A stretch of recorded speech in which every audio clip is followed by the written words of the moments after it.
This meeting is being recorded. So we'll start again. Good morning. Thanks for joining us today for our Q1 2022 results webcast. I'm Corey Rattan, President and CEO, and I'm joined by Alison Howard, our Chief Financial Officer. Just so everyone knows, a replay of the webcast will be available on our website shortly after the call. All attendees are in listen-only mode for the duration of the webcast. Following the presentation, we will have a Q&A session using Zoom's built-in Q&A feature. So if you'd like to ask a question, please click on the Q&A button on the bottom of your screen, and you can type in your question at any time during the event. For those of you who are dialing in, you can also submit your questions by email to socialmedia@alvopetro.com.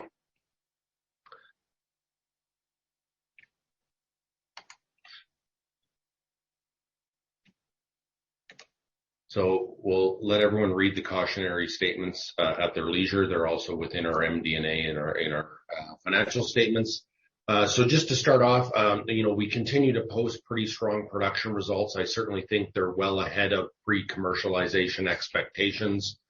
We had our strongest quarter yet in the first quarter at 2,501 barrels of oil equivalent per day. That was up 15% year over year and up 3% quarter over quarter. April was a similarly strong month for us, just shy of 2,500 barrels of oil equivalent per day.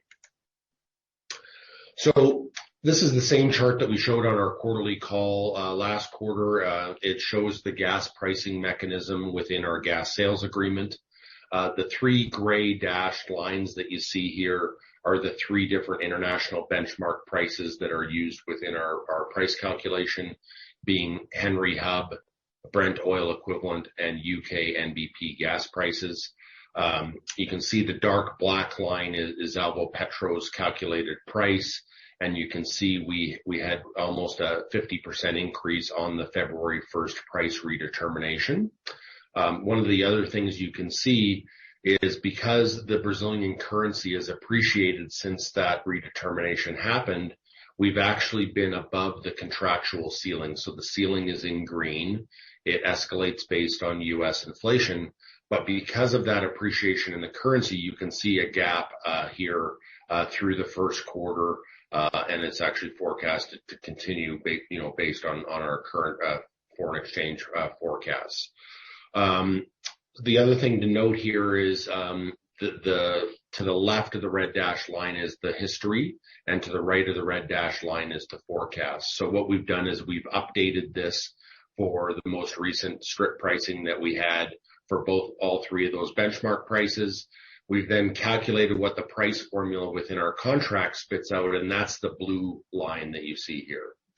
So, but because of the ceiling, you can see the dark black line stays on the ceiling through through the entire term of this graph here. So when you contrast that to what we showed you 2 months ago, compared to the price forecast back 2 months ago, this period of time that we stay at the ceiling actually extends for 2 years longer. And if you compare it to the price forecast that were used by GLJ in our reserve evaluation, it actually extends it for a period of over 3 years longer than that forecast. It also, this gap between the blue line and the black line is bigger than what we showed last time. So what that tells you is this is kind of the amount that the combination of these three benchmark prices could decline by before we would actually realize a reduction in our gas sales price. So with that, I'll turn it over to Alison. Thanks, Corey, and good morning, everyone. So, with those strong gas prices that Corey just referred to as of February 1st, so 2 months in the first quarter, our operating netback increased significantly, close to over $17 per barrel of oil equivalent from Q4. So the operating netback is our, operating profitability per unit of production, and we use barrel of oil equivalent. And we went to just under $54, which is the green bar that you see there in Q1, because of our realized sales price increase to $62 compared to $44 in Q4. So that's a significant increase. And recall, this is only 2 months of production at that higher gas sales price. So should see an even further improvement in that in Q2 going forward when we have a full quarter at those higher prices. Our production expenses, we've maintained below $4 since we came on production in July 2020. So those overall, we have most of our production expenses are fixed in nature. So, we're able to keep those costs low, and royalties have been consistent as well. So overall, very high operating netback margins, 87% being the highest one to date here, and overall since inception, over 80%. I think it's over 82% actually, since inception. And on the royalty front, we talk about it in our MD&A, but we did get approval for a reduction in our government royalty rate effective May 1st. So that should help improve our results going forward as well.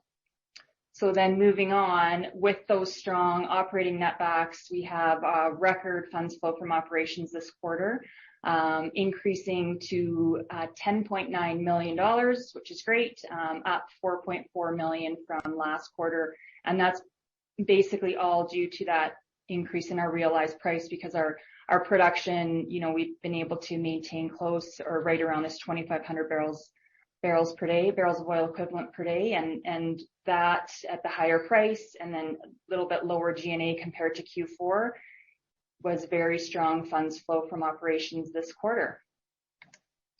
Similarly, net income increased as a result of those higher funds flow from operations. And then in addition, recall that, we continue to be subject to foreign exchange fluctuations, and this quarter was a foreign exchange gain of $5 million compared to a loss of $0.9 million. So a swing of close to $6 million in our net income. Most of that is on our intercompany loan balances. I went into this a little bit last quarter, but for accounting purposes, we're required to recognize foreign exchange gains and losses on intercompany amounts, even though those are the balances themselves are eliminated on consolidation. So we'll continue to see fluctuations in net income for foreign exchange, but most of that, if you look at our statement of cash flow, is adjusted out in the statement of cash flows. So it's all really mostly non-cash foreign exchange.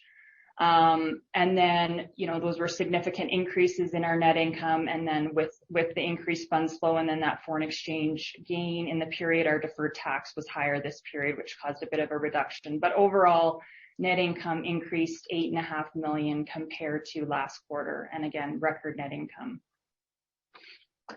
And then moving on, with these strong cash flows and our continued strong production levels, well ahead of expectations, our working capital, which is our current assets less current liabilities, and shown in that green bar there, has increased, steadily since, July 2020. And the orange line is our credit facility. And you can see starting in Q3 2021, our working capital actually started exceeding our credit facility balance, and that gap has grown. And as of Q1, our working capital was $12.3 million and our credit facility balance of $5 million. So $7.3 million excess there. And, with these strong cash positions and strong working capital, we did notify our lender that we would repay an additional $2.5 million as of it's effective next week. So that's actually half of our balance that was outstanding at March 31st, and it leaves us with an outstanding balance of $2.5 million. And that's at these cash flow levels, that's well under 1 month of cash flow. Right. Thank you, Alison. So obviously the record production and the higher gas prices made Q1 our strongest quarter to date. Our funds flow from operations, as Alison highlighted, increased 68% quarter over quarter and 129% year over year, up to close to $11 million in the first quarter alone. You can see here on this graph just kind of where we've been allocating our capital resources since we came on production. You can see during the first year of operations, we had a big chunk allocated towards repaying the credit facility, as Allison highlighted, relatively low amounts in yellow related to capital expenditures. Because of the strong results, we were able to start our dividend program about 6 months ahead of original plan, starting in the third quarter. You can see that in the green wedges here. Actually increased that this quarter by 33% up to 8 cents US per share. And then in the first quarter of 2022, you can see us the commencement of our 2022 capital program. So certainly more allocation to that, and I'll walk through kind of the early impacts of that. To put this in perspective, the first 7 quarters of production, so since July 5th, we came on production from our Cabaret project. You can see we've had funds flow from operations in excess of $43 million.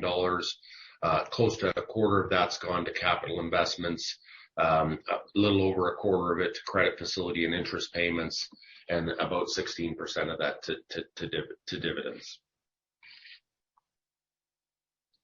So obviously we're very focused on our next phase of growth. To be clear, our near-term objective is to get to 18+ million cubic feet a day. That would represent a 30% increase from where we are today. Our longer-term target is to double the size of our plant and be roughly 50% of the city gate that sits right at our gas plant location.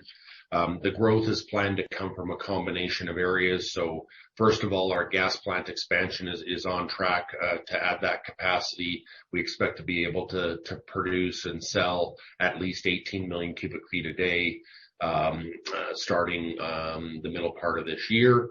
Our Cabaret asset continues to perform very well. Along with our partner there, we do plan to drill 1 additional well, targeting both some shallow development potential, but more importantly, some exciting exploration potential on the western side of the fault, targeting the same reservoirs we're producing from today. So that could further expand the productive capability of the Cabaret field. And then we've got our 100% projects that we're investing in our 2022 capital program. We just finished drilling the first of 2 conventional exploration wells and announced a success based on logs there at the 182C1 location. The rig is now on the 183B1 location, and we should start drilling that shortly. As you recall, GLJ had independently assessed both of these prospects at 4.6 and 5.9 million barrels of oil prospective resource, respectively, with 47 and 44% chances of success. Our plan here with the successes would be to tie these in directly to our gas plant, directly to the south, so that it will involve building a new pipeline. And then lastly, our Murucututu or Gomo project, it sits immediately north of our Cabaret asset. I'll walk you through what the capital plan looks like here, but we're, I think, well positioned to implement a broader scale Gomo development plan, and we're very excited about our 2022 capital program. So just to talk about our 182C1 results, we drilled a nice, so we reached a total depth here in April. This was a multi-zone prospect, so we were targeting the Agua Grande and Sergi formations. What we encountered, you can see on the well logs here on the left, is a very continuous, very thick 36-meter Agua Grande sand. About 25 meters of that, you can see on the right-hand side, meets our net pay cutoff thresholds, but it is a nice, thick, continuous sand that we've got here. The well logs show average water saturations of about 34% and average porosity of 8.2%.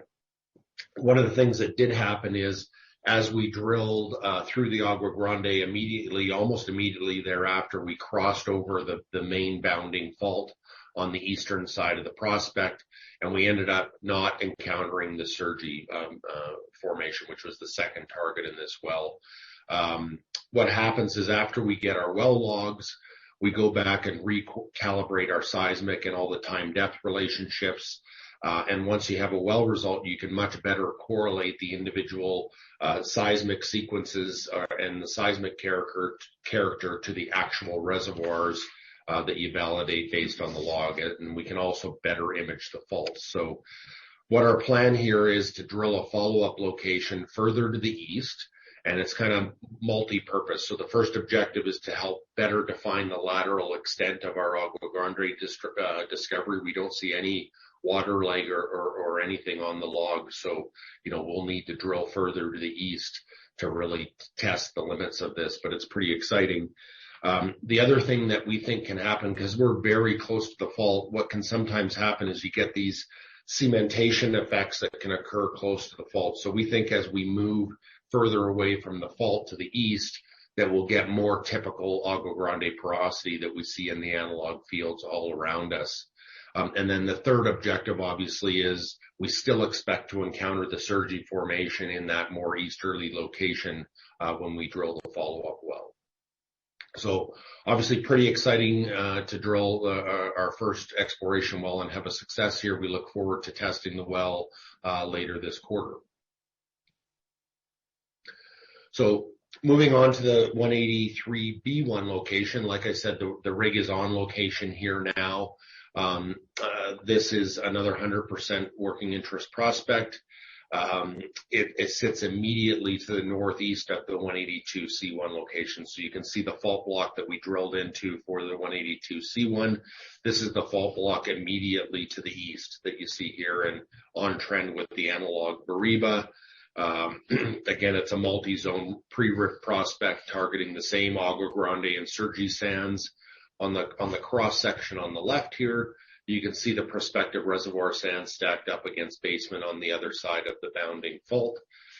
Again, this was evaluated by GLJ at 5.9 million barrels of oil equivalent, best estimate prospective resource with a 44% chance of discovery. So moving on to our Gomo or Murucututu project, again, the Cabaret field sits within this blue outline here. This was our original pipeline from Cabaret flowing to the west to our gas plant location. We've completed the construction of the pipeline up to the 183-1 location, and we're in the final phases of constructing the surface production battery and facilities. We expect to be able to have that well on production here later this quarter. Then the next step will be to complete the tie-in of the 197-1 well, stimulate that well, and then tie that in. We are waiting on permits to do that, but we're lined up to execute that plan very quickly or immediately after receipt of the permits. And then the next step will be to drill the first two fit-for-purpose Gomo development wells off of these pads. The 2022 capital program that you see here targets the development of our 2P reserve. So on the production chart here, it's the lower lightest green color. On the capital chart on the bottom right, it's the capital that we've allocated in the reserve report in 2022. We then have a multi-year development plan here targeting the contingent and prospective resource that sits to the north.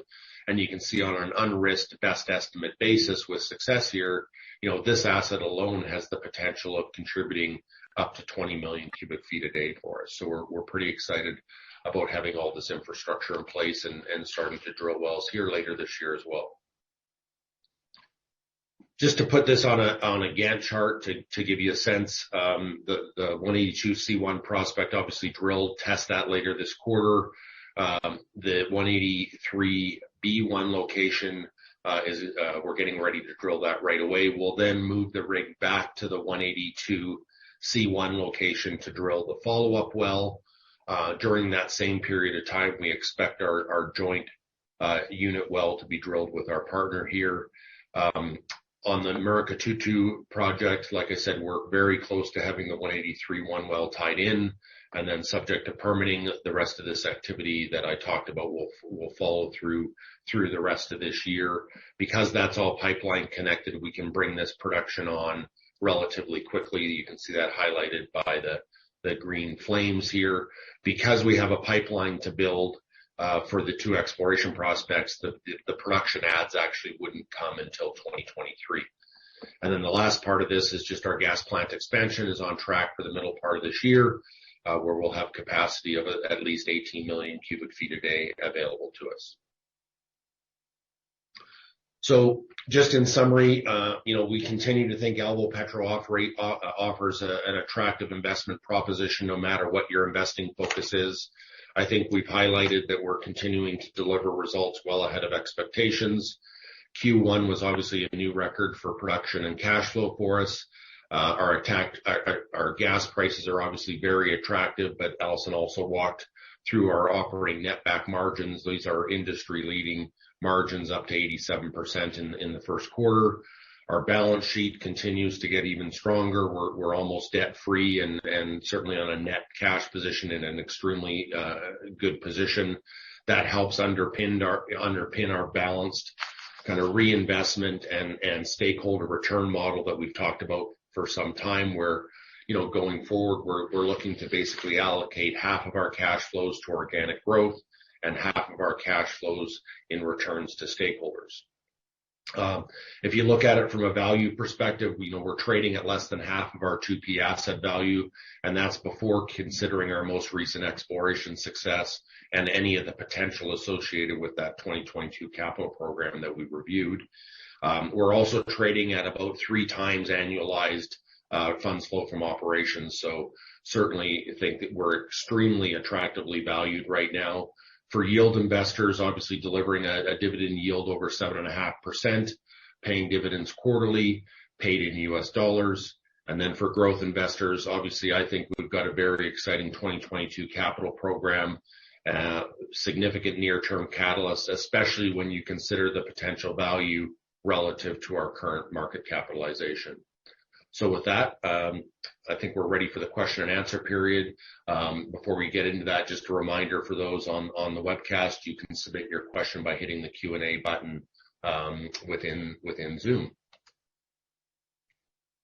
Okay, great. I'll start with a few questions. Maybe we'll start with the 182C1 well, which was the well that we just drilled. Were the log calculations and net pay on 182C1 comparable to other wells producing in that formation?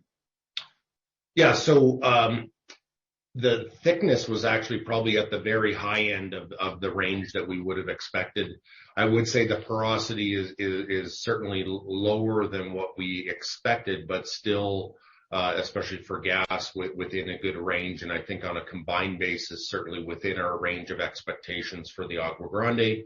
And I think like I highlighted, we still expect to also encounter the Sergi. We do, just to reiterate, do think as we move further east from the fault that we're going to get the more typical Agua Grande porosity that's seen in the analogous pools to the north, east and northwest of us. And when do you anticipate completion work on 182C1 to begin? So we're just in the final phases of contracting, but we do expect to have that work done later this quarter. Is it possible to use the 182C1 well as a producer, or do you need to drill development wells before bringing this field on production? Well, we need to test it first, but yes, no, it can be a producer. Because we have a pipeline, that project between permitting and construction's, roughly a year. Between now and when the pipeline's committed are completed, we can drill follow-up delineation and development wells and bring on hopefully a chunky production base. But step one, we need to test the well. And is the follow-up well on Block 182 an appraisal, or is there another interval you're now chasing? Yeah. So again, just to kind of reiterate what we reviewed on that slide, is it's kind of, we're drilling that for 3 reasons. Because we've got what looks like gas saturation from top to bottom, which is fantastic. It doesn't really constrain the limits of what we see there. So to really understand how big the Agua Grande formation could be, we have to drill further to the east and further down dip to see how far away the hydrocarbon column actually extends. So that's the first objective. The second objective is to target the better porosity that we would normally see in the Agua Grande as we move further away from the fault. And then the third objective, which gets to your question, is yes, we absolutely still expect to encounter the Sergi formation. And that's, why we need to drill further to these, because we cross the fault right below the Agua Grande formation.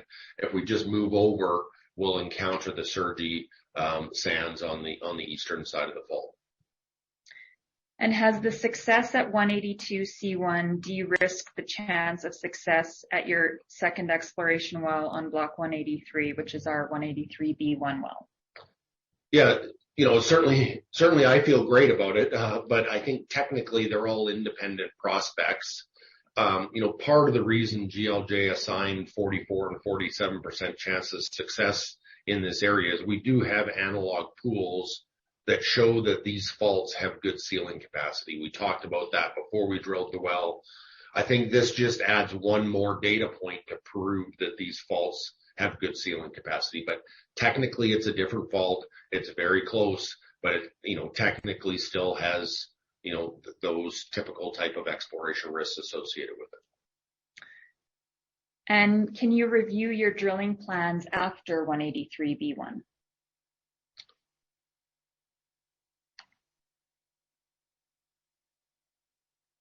Give me a second. So yeah, we might have answered a couple of these questions as we went through, but I think this slide does a good job of walking through the catalysts and the drilling timing. Obviously these things are, always a little bit in flux, and the MERC program in particular here, we do have some permits that we think are in the final phases of getting, but the timing or sequencing is drilling the 183B1 well next, the rig's on location, go back to the 182C1 pad and drill the follow-up well, which is we're calling 182C2. So that's the well to follow up on the recent exploration success in the eastern location. We then move that rig to our MERC project, drill the first of two development wells, fit for purpose development wells into our Gomo MERC asset here. The unit well will be drilled with a different rig, so it will be happening in parallel with this other activity is our expectation.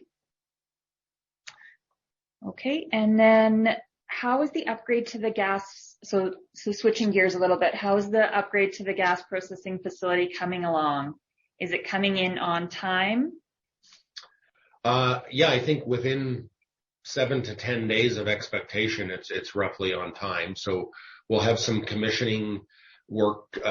So we're preparing the production facilities in May here for receipt of all the vessels that will be received later in June, so that we'll be able to very quickly tie those in and turn the extra capacity on in July. There'll be a short commissioning period at that time as well, but we expect a pretty quick ramp up right up to the 18+ million cubic feet a day of capacity. And is the 183-1 well on MERC tied into the pipeline and producing? So the 183-1 well is tied in. That pipeline is complete. We're just in the final phases of the production facility being constructed. So that's the last step. Once that's done, we're ready to turn the well on production. So we expect to have that to happen here by the end of this quarter. Okay, and then shifting to some more. Sorry, maybe I'll just one other point to make here. The MER1 location that we have located here, this location would actually be drilled off that same surface production lease. So when we drill that, it would be immediately tied into the EPF. The 197-1 well involves stimulating the well and building another roughly 2-kilometer pipeline. Once that's done, that pipeline route is right on the MERS-1 location. So that's why all of these we're expecting to be able to, when we complete the capital activity, fairly quickly turn them on production. Okay, and then maybe switching to some financial related questions. Production expense per BOE increased a bit versus the previous quarter. What are the causes behind the increase, and what are your expectations for future quarters? I can take that one if it's good. Yeah, our production expenses did increase marginally compared to Q1 2021 and Q4 2021. Part of that is most of our costs are fixed in nature, but with respect to our share of production costs from the unit, where we have a 49% working interest, that's based on our share of production allocations, and we actually took 100% of the gas production from the unit in Q1 2022 compared to only 81% in Q1 2021. So that's part of it. We do pay some additional fees right now for capacity above the nameplate processing capacity at the UPGN. When we complete this facility expansion that Enerflex is working on right now, that will shift to a capital lease, so it will actually come out of our operating expense. But that's part of the reason for the increase as well. And then lastly, the foreign exchange rate, the Brazil currency, the real, improved on average relative to both Q4 and Q1, about 6% and 5% respectively. So that causes our US dollar equivalent prices to go up a little bit. Going forward, I think we're still targeting to be, in that $4 per BOE range at these production levels. Will be impacted a little bit by foreign exchange, obviously, and then whether or not our partner takes their share of the gas. But overall, that's our target, is $4 going forward. And just again, reiterating on our net back, this was only 2 months at this higher price. So we are expecting to see an improvement in our net back in Q2, for example, potentially as over $60 per BOE in our net backs, just with 2 months at this higher price, assuming we'll keep these production costs where they are, and with that royalty amendment we discussed previously, which is actually the next question was asking about the royalty rates. And yes, sorry, that reduces. but just to be clear, sorry, we're talking about a 16 or 17 cent increase. Yes, still very low. Yes, but yes, a marginal increase, but still very low. And then yes, again, our royalty, we did get that royalty amendment. That was another question. We do have that effective for May production going forward.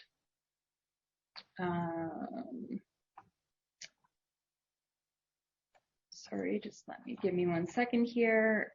With debt almost repaid, free cash flow rising, and the dividend already increased sharply, when will the board start to consider a share repurchase program?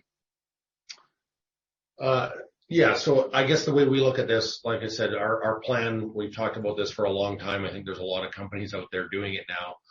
But before we even came on production, we said, look, take roughly half of our cash flows, reinvest that in organic growth, the other half to stakeholders. And obviously I pointed out our first priority was to repay the project financing loan. That's almost complete. So I think once that's complete, it sets the stage more for that discussion. So obviously the bucket that's allocated to stakeholders, with the debt stakeholder gone, the biggest stakeholder remaining is our shareholders.